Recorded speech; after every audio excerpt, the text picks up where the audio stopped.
Imagine checking into a luxury hotel, living there for 3 days, ordering room service, and then being found dead with a bullet through your forehead. Now imagine that when police investigate, they discover the name you checked in under doesn't exist. Your fingerprints match no one. Your clothing labels have been removed. The serial numbers on the gun have been filed off. And perhaps most chilling of all, someone was in that room with you.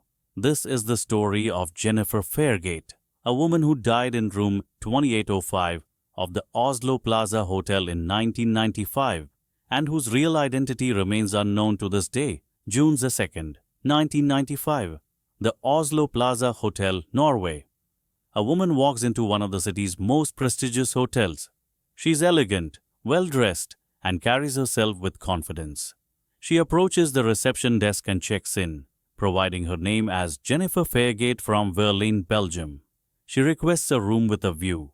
She's given room 2805, a luxury suite on one of the higher floors with a stunning panorama of Oslo. She signs the registration card quickly, barely glancing at it. The receptionist notices she doesn't provide a credit card, which is unusual but not unheard of. She says someone will come later to arrange payment. The receptionist would later recall something odd about the woman. She seemed nervous, perhaps distracted. She didn't make eye contact. She completed the check-in process as quickly as possible and hurried to the elevator. But here's what makes this check-in so strange. When police later examine that registration card, they discover something remarkable. Almost every piece of information on it is either false or impossible to verify. The address she provided in Berlin, Belgium? It doesn't exist. The phone number? Disconnected or fake. Her date of birth is listed, but when investigators try to trace Jennifer Fairgate through Belgian records, they find no one matching that name, birth date, and location. The woman simply doesn't exist in any official capacity. She checks in claiming she'll be accompanied by a man named Louis Fairgate, listed as her husband. But here's the thing. No one ever sees this man. Hotel staff have no record of him checking in, no memory of him entering or leaving the room. Yet the room shows signs that two people were staying there. Jennifer, or whatever her real name was, spends the next 3 days in room 2805. She orders room service several times. The staff who deliver meals remember her as polite but brief in her interactions. She always seems to be in a hurry to close the door. She tips adequately but not generously. Several staff members recall hearing voices from the room, a man's voice and a woman's voice, speaking in what sounds like German. So someone else was definitely in that room with her. But who, and where did they go? June 3rd passes. June 4th passes. Jennifer orders room service but doesn't consume much of the food that's delivered.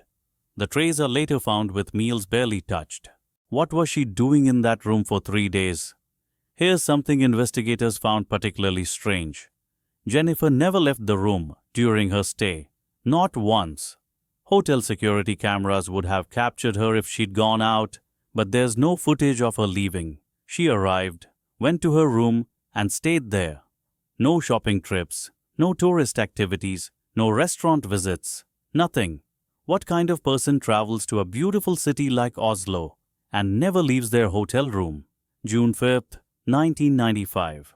A security guard at the hotel hears what he believes is a gunshot coming from the 8th floor around 7:50 p.m. It's a muffled sound, but distinctive. He's concerned enough to investigate. He heads to the 8th floor and begins checking the corridor. He doesn't find anything immediately suspicious, so he continues his rounds. But that sound stays with him. Something wasn't right.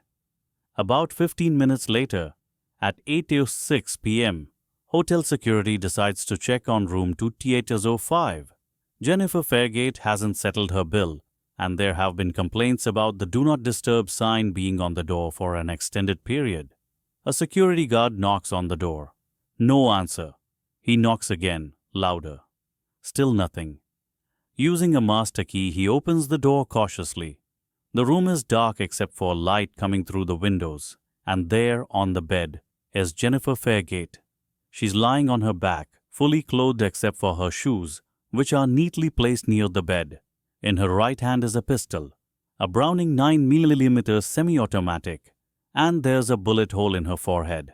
The security guard immediately backs out and calls the police. Within minutes, Oslo police arrive at the scene. What they find in room 2805 will baffle investigators for decades. The woman is clearly dead, killed by a gunshot wound to the forehead. The gun is still in her hand, positioned as if she shot herself. The angle of the wound is consistent with suicide. There's no sign of a struggle. No defensive wounds on her body. The door was locked from the inside. Everything points to suicide, except for dozens of details that don't make sense. First, the gun. It's a Browning 9mm semi-automatic pistol, a powerful weapon. But the serial numbers have been professionally removed, filed off completely. Who files serial numbers of a gun they're planning to use to kill themselves? Second, there's no gunshot residue on her hands. When you fire a gun, especially at close range, residue gets on your hands. It's basic forensics. But Jennifer's hands are clean. How is that possible if she shot herself? Third, the position of the gun in her hand is wrong. Forensic experts who examine the scene note that the grip doesn't match typical suicide positioning. The gun appears to have been placed in her hand after death, rather than being held naturally when fired. Fourth, and this is crucial, there's no blood on her hands. When someone shoots themselves in the head, blood splatter gets everywhere, including on their own hands.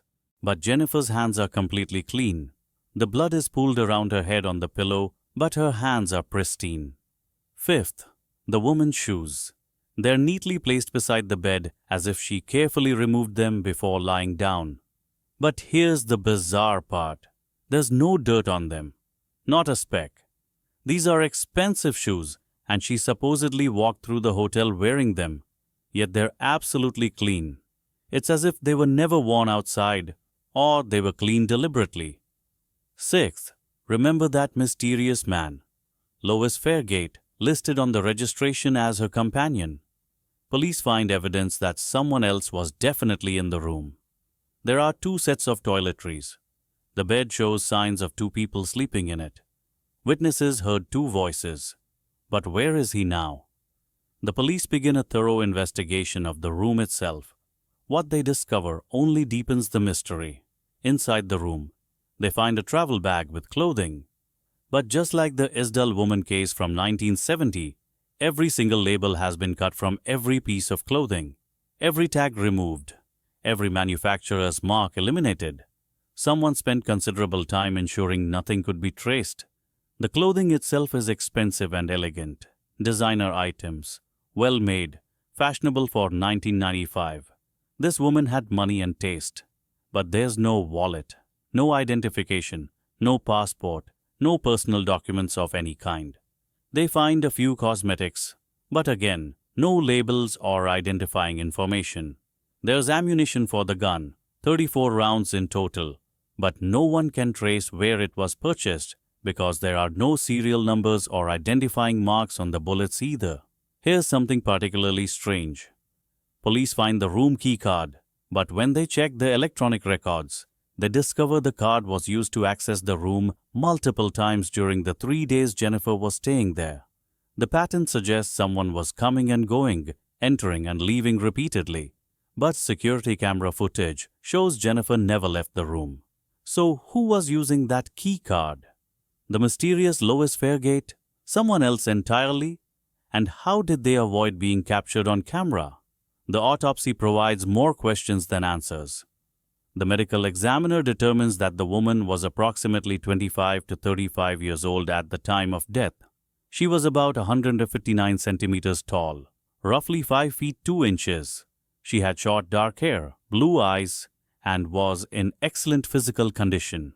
Her teeth show expensive dental work, and the style suggests the work was done somewhere in Central Europe, possibly Germany or Austria. This matches with witnesses hearing German spoken in the room. The cause of death is straightforward: a single gunshot wound to the forehead. The bullet entered through her forehead and exited through the back of her skull. lodging in the mattress beneath her. The trajectory is consistent with someone standing at the end of the bed and firing at her while she lay down. Wait, let's pause. There. The trajectory suggests the shooter was standing at the end of the bed. How does that work with suicide? If she shot herself, the angle would be different. This single detail has convinced many investigators that Jennifer Fairgate was murdered, not a suicide victim. But there's more. The time of death presents a massive problem. Remember, the security guard heard what he believed was a gunshot around 7:50 p.m.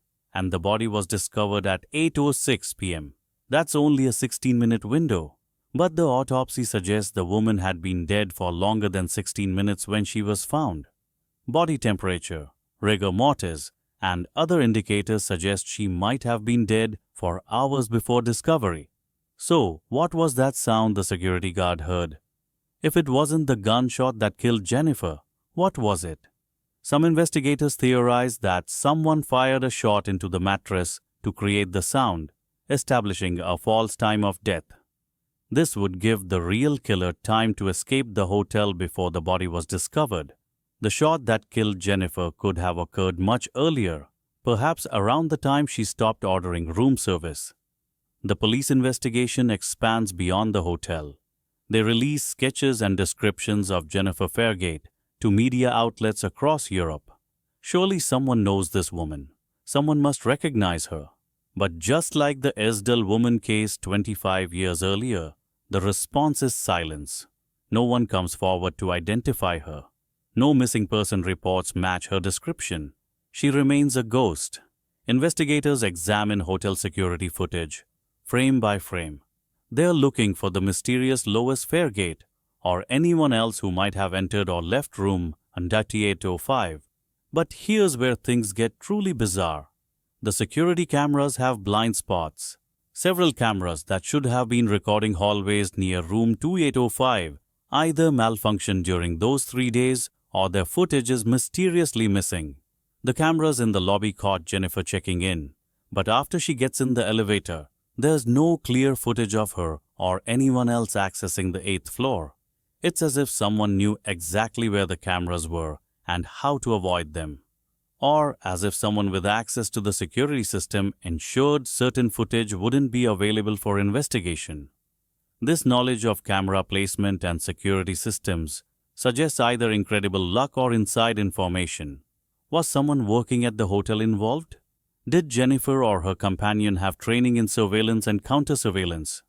The spy theory emerges quickly. This is 1995. The Cold War has officially ended, but intelligence services are still very active. Norway has strategic importance in Northern Europe. Oslo hosts diplomatic missions and international organizations. Could Jennifer Fairgate have been an intelligence operative? The evidence is circumstantial but compelling. The fake identity, the removed labels, the untraceable weapon, the companion who vanished without a trace, the avoidance of cameras, the lack of anyone coming forward to identify her. Intelligence agencies train their operatives to maintain cover identities and avoid leaving traces. Jennifer's behavior and the circumstances of her death match patterns associated with espionage. But if she was a spy, who did she work for? And why was she killed? Was it an assassination by a rival agency? Did she know too much? Was she a double agent who was exposed? Some former intelligence officers who've examined the case suggest this could have been a planned elimination. The killer or killers entered the room, forced her to lie on the bed, shot her, then carefully staged the scene to look like suicide before slipping away using knowledge of the hotel's security blind spots. But there are problems with the spy theory too. If this was a professional hit, why leave so many obvious inconsistencies that pointed toward murder? Why not make it cleaner? Professional assassins don't usually leave forensic questions that immediately make investigators suspicious.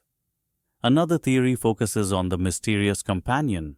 Perhaps Lois Fairgate was a romantic partner, and this was a murder-suicide situation. He killed her, then fled in those crucial minutes before the body was discovered. But if it was murder-suicide, where's his body? Investigators checked airports, train stations, and border crossings. They looked for any man matching descriptions given by hotel staff who heard the male voice. They found nothing. Could he have killed her and then killed himself elsewhere? Possibly, but no body matching his description was found in Oslo or surrounding areas in the following days and weeks. Some investigators believe the companion was the killer and is still alive somewhere. Perhaps he was someone Jennifer trusted, a colleague, a lover, a contact. They met in Oslo for reasons we can only speculate about. Something went wrong. He killed her and escaped. The weapon itself provides few clues. The Browning 9mm was a common weapon in Europe in 1995. Without serial numbers, it's impossible to trace. The ammunition is equally generic. Whoever supplied these items knew what they were doing. Fingerprint analysis of the room yields nothing useful. Jennifer's fingerprints are all over her belongings, but they don't match anyone in any database. The mysterious companion left no prints, suggesting he wore gloves or carefully cleaned surfaces before leaving. Years pass. The case remains unsolved. In 2016, more than 20 years after Jennifer's death, Norwegian police decide to exhume her body. They want to extract DNA samples using modern technology and enter them into expanded databases. But when they open the grave site, they discover the body has deteriorated significantly. The DNA samples they extract are partial and degraded.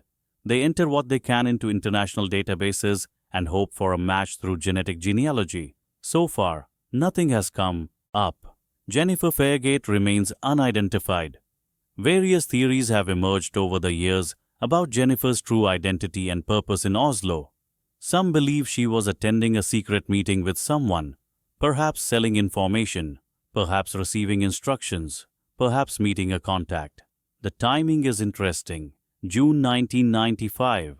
This was a period of significant political activity in Europe. The Yugoslav wars were ongoing. The European Union was expanding. Intelligence agencies from multiple countries were active in Scandinavia. Could Jennifer have been involved in something related to these larger events?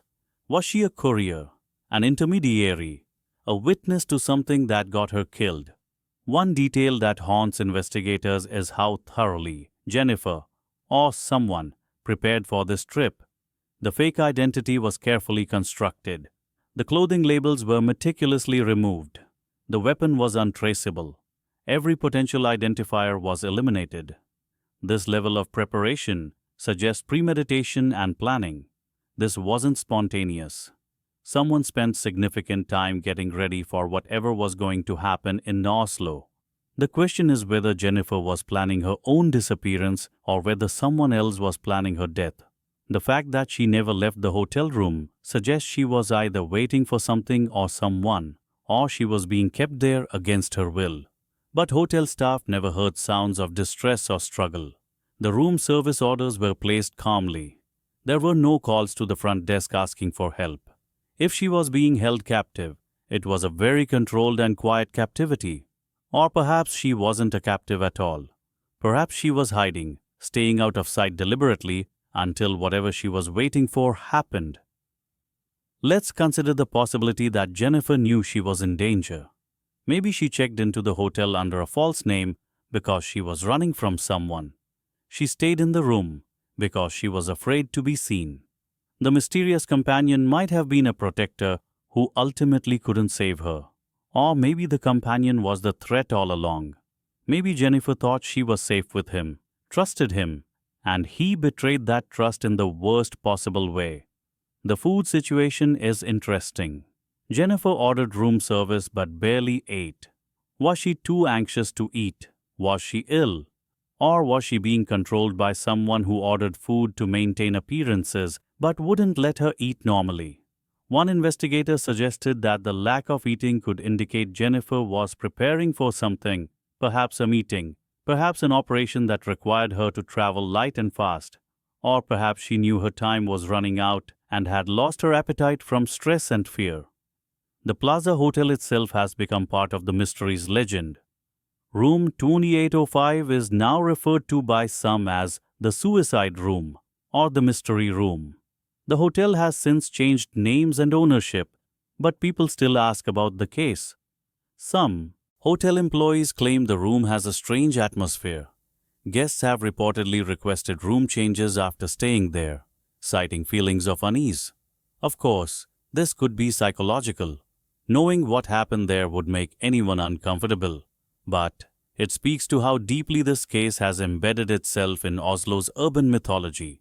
Jennifer Fairgate has become a ghost in the truest sense, a presence that lingers long after death, demanding answers that may never come. Let's talk about what we know for certain versus what we speculate. We know Jennifer Fairgate is not her real name. We know she checked into the hotel with a companion who disappeared. We know she died from a gunshot wound. We know someone removed every possible identifier from her belongings and the murder weapon. We know the crime scene has inconsistencies that suggest murder rather than suicide. We know no one has ever come forward to identify her, despite significant media coverage. We know her dental work suggests Central European origin. Everything else, her real identity, her purpose in Oslo, whether she was a spy or a civilian, whether she was murdered or took her own life, what happened to her companion, is speculation and theory.